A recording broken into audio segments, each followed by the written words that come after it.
राज्यातील अंगणवाडी सेविका आणि मदतनीस यांना यंदाही राज्य सरकारकडून दिवाळी भाऊबीज भेट दिली जाणार आहे आणि ही भेट दिवाळीपूर्वी त्यांच्या बँक खात्यात जमा होईल। राज्याच्या महिला आणि बाल विकास मंत्री आदिती तटकरे यांनी ही माहिती दिली। अनेकदा दिवाळीनंतर ही बोनसची रक्कम त्यांच्या खात्यात जमा होत असते, परंतु नवरात्र उत्सव काळातच त्याला मान्यता घेऊन दिवाळीपूर्वीच ही रक्कम जमा केली जाईल असे देखील तटकरे यांनी सांगितले।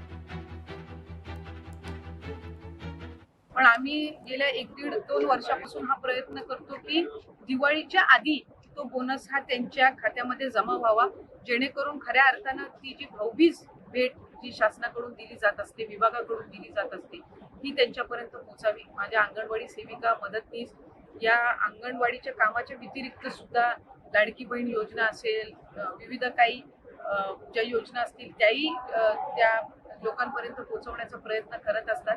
आज मी त्यांना दिवाळीच्या 15-20 दिवस आधीच नवरात्रीच्या कालावधीमध्ये आम्ही त्याची मान्यता देत आहोत।